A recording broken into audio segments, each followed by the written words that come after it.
నమస్తే ఫ్రెండ్స్, ఈరోజు మన వీడియోలో మన రెసిపీ వచ్చేసి పక్కా పల్లెటూరు స్టైల్లో బెండకాయ అస్సలు జిగురు లేకుండా ఎలా ఫ్రై చేసుకోవాలనేది చూపించేస్తున్నాను.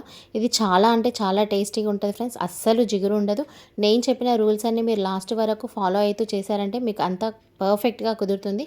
అంత టేస్టీగా కూడా ఉంటుంది ఈ బెండకాయ ఫ్రై. మరి లేట్ చేయకుండా ఈ ప్రాసెస్ ఏంటో స్కిప్ చేయకుండా లాస్ట్ వరకు చూడండి. అప్పుడే మీకు అర్థమవుతుంది. అప్పుడే మీకు అంత పర్ఫెక్ట్గా కుదురుతుంది. సో లేట్ చేయకుండా వీడియోలోకి వెళ్ళిపోదామా మరి. బెండకాయ ఫ్రై కోసం నేను ఇక్కడ 1/2 కేజీ బెండకాయలు తీసుకున్నాను. బెండకాయలు తీసుకొని మంచిగా ఇట్లా కట్ చేసి పెట్టుకున్నాను. ఇవి అస్సలు జిగురు ఉండే పల్లెటూరు స్టైల్లో నేను చెప్పిన కదా, అసలు జిగురు లేకుండా ఎట్లా చేసుకోవాలా మంచి టేస్ట్గా అని చెప్పేసాను. మరీ చిన్నగా కూడా కట్ చేసుకోవద్దు, ఇంత సైజు ఉండాలి బెండకాయ అనేది. ఇంకా మరీ చిన్న కట్ చేసుకుంటే కూడా జిగురు వస్తుంది. ఇప్పుడు నేను ఒక మీడియం సైజు ఉల్లిగడ్డ కట్ చేసుకున్నాను, కొంచెం ఇంత పెద్ద సైజుది. ఒక 4-5 పచ్చిమిర్చి ఇట్లా పొడుగా కట్ చేసుకోండి. ఒక 4-5 పచ్చిమిర్చిని తీసుకొని కొద్దిగా కరివేపాకు, కొద్దిగా కొత్తిమీర ఉంటే తీసుకోవచ్చు, లేకుంటే లేదు. ఎందుకంటే ధనియాలు కూడా వేసుకుంటాం కాబట్టి. ఒక 5-6 వెల్లుల్లిపాయలు పొట్టు తీసినాయి, కొంచెం 1.5 టీ స్పూన్ అంత ధనియాలు. ఈ ధనియాలు, ఎల్లిగడ్డ ఎప్పుడు వేసుకుంటా అనేది నేను ప్రాసెస్లో స్టార్ట్ చేసినాక చూపిస్తాను. ఇప్పుడు కర్రీ ప్రాసెస్ స్టార్ట్ చేసేద్దాం మనం. ఇంకా ఫస్ట్ ఇట్లా స్టవ్ పైన ఒకటి వెడల్పుగా ఉండే ప్యాన్ పెట్టుకోండి. కొంచెం వెడల్పుగా ఉన్నదైతే బెండకాయలు అనేవి ఒకదానికొకటి తగలకుండా జిగురు రాకుండా ఉంటాయి అన్నమాట. ఇప్పుడు ఇంట్లోకి ఈ పావుతోని ఒక 4 పావుల ఆయిల్ పోసుకుందాం. కొంచెం ఆయిల్ ఎక్కువ ఉంటేనే అది మనకు బెండకాయ అనేది జిగురు తొందరగా పోతుంది. అస్సలు జిగురు ఉండదు, ఇది మంచి టేస్ట్ ఉంటుంది. ఒకసారి మీరు ట్రై చేయండి. నేను 4 పావులు వేసుకుంటున్నా, కానీ బగోని మాత్రం వెడల్పు ఉన్నది తీసుకోండి. ఇట్లా ప్యానే కావాలని ఏం లేదు, బగోని అయినా సరే. ఇప్పుడు ఆయిల్ బాగా వేడైంది, ఇళ్ళకు ఉల్లిగడ్డలు వేసేసుకోండి. ఉల్లిగడ్డలు కూడా మంచిగా గోలి ఉంది, మంచిగా గోలాలి. ఫస్ట్ ఉల్లిగడ్డలు కొంచెం సాల్ట్ వేసుకోండి. ఉల్లిగడ్డ వేసుకోమని నేను గింత వేస్తున్నా, ఒక 1/2 టీ స్పూన్ అంత వేస్తున్నా, చిన్న టీ స్పూన్తో. మంచిగా గోలి ఉంది ఇక సాల్ట్ వేసి కూడా.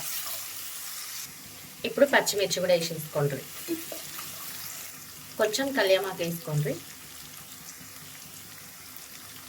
కొద్దిగా కొత్తిమీర కూడా వేసుకోండి. మనం తీసుకున్న దాంట్లో కొద్దిగా వేసుకోండి, మొత్తం వేసుకోకూడదు. ఎందుకంటే మనము కర్రీ అయినాక మిరికెలు కూడా కొంచెం వేసుకుందాము. అట్లా కొంచెం మంచి టేస్ట్ వస్తుంది పచ్చిది వేసుకోవడం వల్ల. మిరికెలు లేకున్నా ఏం కాదు, మనం ధనియాలు వేసుకుంటున్నాం కాబట్టి.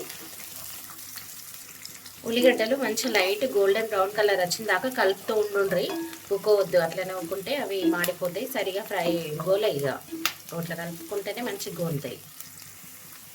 ఇట్లా ఉల్లిగడ్డలు అనేది కొంచెం దగ్గరకు వచ్చినాయి, ఫ్రై గోల్డెన్ కలర్ వచ్చేందుకు దగ్గరకు వచ్చేసినాయి.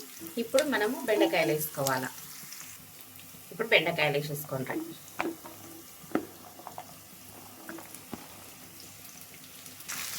బెండకాయలు మంచిగా గోలాలి, ఇట్లా మంచిగా గోలించుకోండి. ఇట్లా అటు ఇటు అనుకుంటా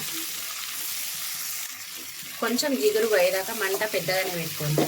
పెద్దగా పెట్టుకొని అటు ఇటు అనుకుంటా కలిపితే అది జిగురు అనేది ఇడుస్తుంది. జిగురు ఇడిచి నూనె వేస్తుంది. ఇట్లా మంచిగా పట్టుకొని బాగుని ఇట్లా కలగలుపుకుంటుంది అంతటా. ఇట్లా అయితే జిగురు పోతుంది, కలపకపోతే జిగురు పోదు. ఇట్లా కలుపుకుంటా ఫ్రై చేసుకోండి.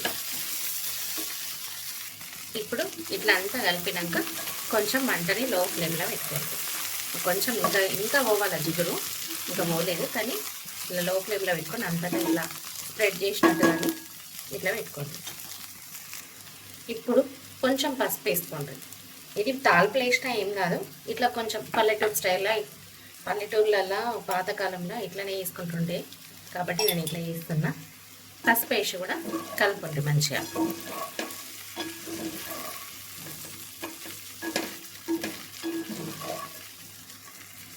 పాతకాలంలో పొయ్యి అంటు పెట్టి అన్నీ ఒకటి ఇది ముందు వేయాలన్నా అది ఎందుకు వేయాలన్నా అని ఆలోచించకుండా ఒకటి వేస్తుండే, కానీ అవే కమ్మ అవుతుండే కట్టెల పొయ్యి మీద. ఇప్పుడు పసుపు వేసినాక కూడా బెండకాయకున్న జిగురు ఆల్మోస్ట్ ఇడిసింది. జిగురు అస్సలు లేదు, ఇంకా కొంచెం గోలాల. అయినా కూడా ఇంకేమన్నా జిగురున్నా కానీ పోతుంది. మనం అప్పటి వరకు ఎల్లిగడ్డలు, ధనియాలు, ఉప్పు, కారం వేసి దంచుకుందాం. ఇట్లా ఇప్పుడు ఒక రోల్ తీసుకోండి, ఎల్లిగడ్డలు వేసుకోండి. ఫస్ట్ ఎల్లిగడ్డలు దంచుకోండి కారం వేయకముందే, ఎందుకంటే కారం వేసినాక కూడా ఒక్కొక్కసారి కచ్చపచ్చగా దంచుండ్రి.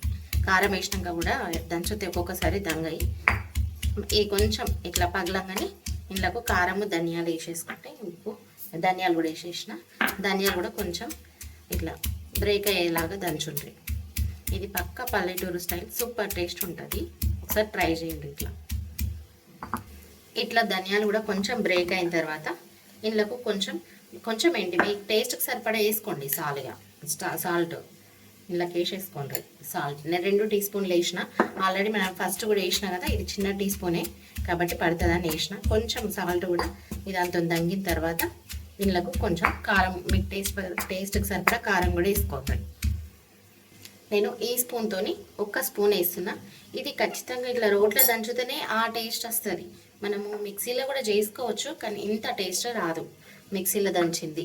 ఇట్లా నేను చేసి చూసిన, అట్లా కూడా ఒకసారి చేసి చూసిన, దానికి దీనికి టేస్ట్ తేడా ఉండే. కాకపోతే మీ దగ్గర ఇట్లా రోల్ ఉంటే మాత్రం ఖచ్చితంగా ఇట్లా దంచి చేసుకోండి.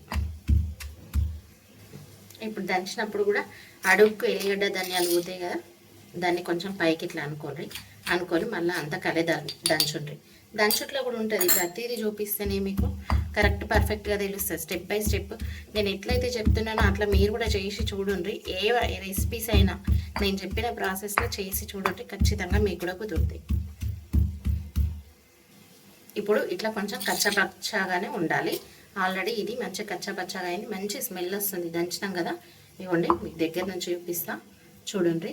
కారంలాగా ఎంత సూపర్ టేస్ట్ వస్తుందో. ఇది కారమే మంచి టేస్ట్ వస్తుంది దంచుతుంటేనే.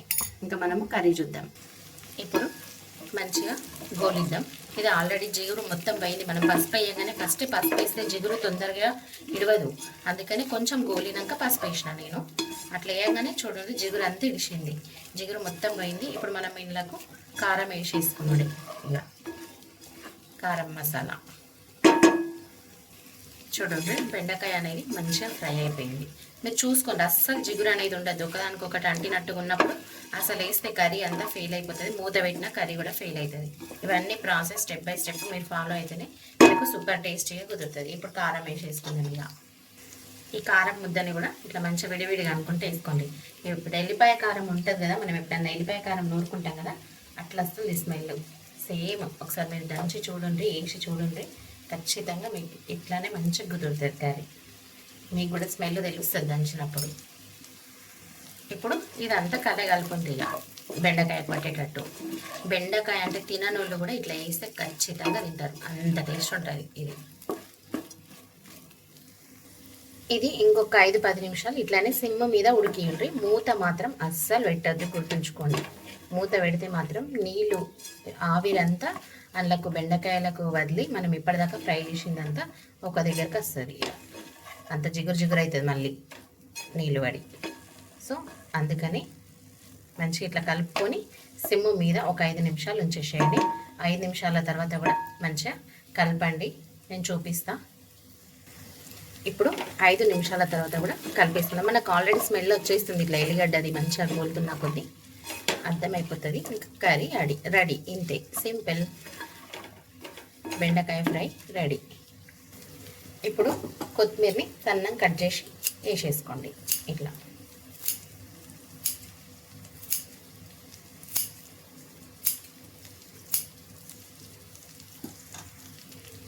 ఇంకా ఇంతే అండి, బెండకాయ ఫ్రై రెడీ అయిపోయింది, సింపుల్. ఓకే ఫ్రెండ్స్, వీడియో నచ్చితే లైక్ చేయండి, ఫ్యామిలీ అండ్ ఫ్రెండ్స్కి షేర్ చేయండి. ఇలాంటి మంచి రెసిపీస్ కోసం మా ఛానల్ని అయితే సబ్స్క్రైబ్ చేసుకోండి ఫ్రెండ్స్. ఇంకా సబ్స్క్రైబ్ చేసుకొని వాళ్ళు లైక్ ఇవ్వడం అస్సలు మర్చిపోద్దు ఫ్రెండ్స్. లైక్ ఇచ్చేసేయండి ఒకటైతే. లైక్ ఇవ్వడం వల్ల ఛానల్ అనేది ఇంకా ముందుకెళ్తుంది, ఇంకా రన్ అవుతుంది, ఇంకా కొంతమందికి వీడియో షేర్ అవుతుంది. Okay friends, thanks for watching my video.